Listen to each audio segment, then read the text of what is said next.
Afternoon, everybody. Sorry for the crazy hair. I just went to Miller's Meats and picked myself up a chicken, so the ride there is kind of windy. So today we're doing a oven roasted, spatchcocked chicken. Don't get excited. It's a real term for cooking. And I've done these on the smoker before. Think I've done a video of them. Don't really remember right now. But basically what spatchcock means is to take out the spine, press the breasts flat, and it just makes for a way more even and shorter cooking time. Everything cooks more evenly. White meat, dark meat, are all making love together. Whole bird, and I'll get a picture of it after. Basically, so once the spine's out, press it flat, you hear the breasts crack. That's for the chicken. Never do it unless it's CPR, then it's okay. And then the legs are kind of flipped over, inverted. Picture naked and afraid, but a chicken. And then the first thing you do with any chicken, whether, well, not necessarily boneless, skinless, but a whole chicken or chicken wings, that sort of thing, paper towels, pat it dry all over. And when you're patting it dry, I mean pat it really dry, do both sides. So you do the front or the back first, whatever, flip it over, and then do the other side. And that's going to help everything that you put on there adhere, and it just cleans it up a little bit.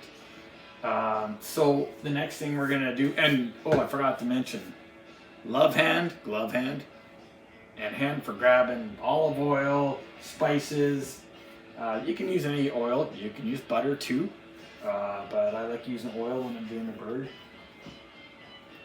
And the spices I've got today, I've got a Greek seasoning mix and a lemon pepper. And those two things go really, really well together.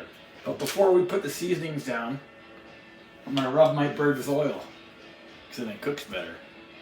And again, you're keeping your hands clean, you're keeping all your containers clean and everything. And you can pour it on the bird too. It doesn't have to be on your hand and then whatever after. And you're rubbing the oil all over. Start with the back, depending on which way you cook it. And then a liberal amount. I always like to hold it high because it looks fancy. And then you tend to not really get spots there. Whoa, look at it come over there now. Okay. It helps getting it evenly coated is all I'm trying to say. And you're going to spill some, so don't worry. It happens. And you're going to be really liberal. Oh man, it's hard to do and talk on camera. When I say liberal, I don't mean the lost political party that has turned our country to shit. I mean with the seasonings, because it can handle it. And you can pat it down a little bit. And if you notice areas that have a bit more seasoning than others with your glove hand, just try to even it all out. Because you want the bird to taste good everywhere. Whoop. And I always put, or when I remember to, a piece of wax paper down. I won't necessarily cook with this, but today I might, and I'm going to put vegetables underneath and stuff so it roasts on top and the bird sits a bit off of the surface. So then you're going to flip it over. And when you do it this way, it just helps keep everything clean. What I mean by this way is like with the wax paper on top of the cooking sheet, and you minimize any spillage and stuff. And clean workspace is better workspace. So a generous amount of olive oil. I don't know if you could catch that on camera, but I am rubbing it everywhere the sun doesn't shine. All over the skin. Getting that bird nice and wet. And then the same thing, I'm going to repeat. I don't think it matters if you're combining spices, which one you do first. But I'm doing, again, the Greek and the lemon pepper. And it might look like a lot, but trust me, with the fat and the amount of meat and the bones and everything, this bird can handle everything you're going to dust it with. I would just say if you're using just salt, not to put too much. And I'll take a good shot of it here in a second. Oh yeah, lift up the legs. That looks perverse. But you're going to get every part of the bird tasting good. And I guess the armpits. But also when you're putting on the olive oil, you want to get into every nook and cranny too. So it's beautifully seasoned, and I'll bring the camera over and I'll get a good still shot of this so you can really see what I mean. And you can do this the day before. I'm just doing it like 5-6 hours ahead of cooking time probably. And oh man, I can't wait. So I just wanted to give you this overhead shot. When I made mention earlier of naked and afraid, I think you can see it now. And also, this is how much seasoning you can safely coat the chicken without it being over salted or over powerful. This meat can take it with the skin and fat still on there. It's going to be good. And isn't that a nice colorful bowl? Washed, rinsed, patted dry, most of it. Potatoes, carrots, onions, garlic, and green peppers, all chopped up to roughly the same size. And those are going to go right underneath the bird on top of the parchment paper. But I will only season them up with a little bit of olive oil, salt, and pepper, not too much, before I put it in the oven.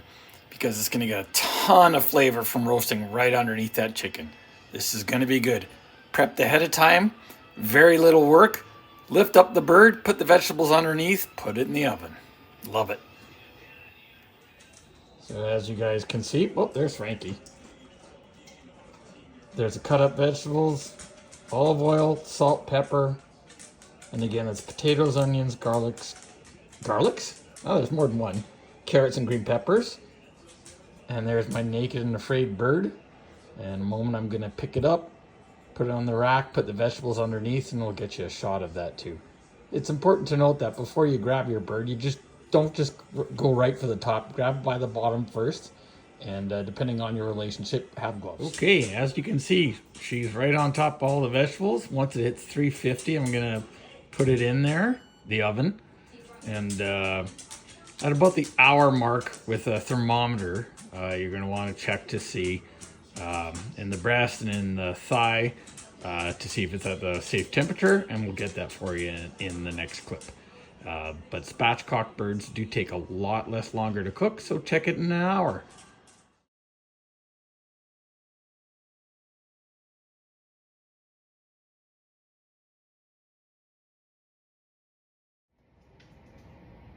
Morning. Okay, so I talked about safe temperature when you're checking that bird. And when you're probing the bird, you want to put your probe in the thickest part of the breast as well as the thigh. Get readings from both. Safe temperature is 165, and I had pulled my bird at 170. So a couple degrees over is okay. And then you just want to check to make sure, cutting in between the body and the thigh, that the juices run clear. If they're not clear, then the bird isn't done just yet. And just keep it in, or even lower it by 25 degrees if you have it at 350 or whatever.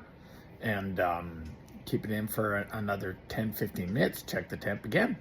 So you want to get it right. Enjoy.